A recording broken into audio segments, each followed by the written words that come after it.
मर जाहूँ मर जाहूँ मर जाहूँ ना तोर बिना मोरे रानी मैं तो मर जाहूँ तोर बिना मोरे रानी मैं तो मर जाहूँ ना मर जाहूँ मर जाहूँ मर जाहूँगा मर जाहूँ मर जाहूँ मर जाहूँ ना तोर बिना मोरे साथी मैं मर जाऊँगा तोर बिना मोरे साथी मैं मर जाऊँगे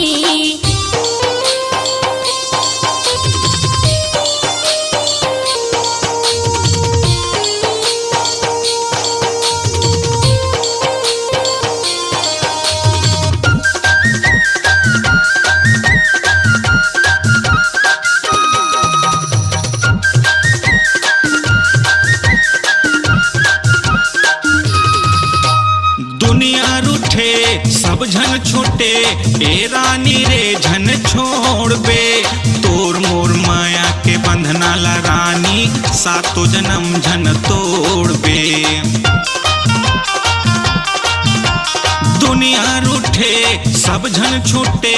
ए रानी रे झन छोड़ बे तोर मोर माया के बंधना ला रानी सातो जन्म झन तोड़ बे तोर मोर माया के बंधना ला रानी सातो जन्म झन तोड़ बे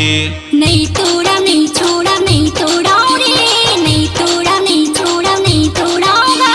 तोर बिना मोरे राजा मैं मर जाऊंगी तोर बिना मोरे साथी मैं मर जाऊंगी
आ जाना वो तोर बिना मोरे रानी मैं तो मर जाहूँ ना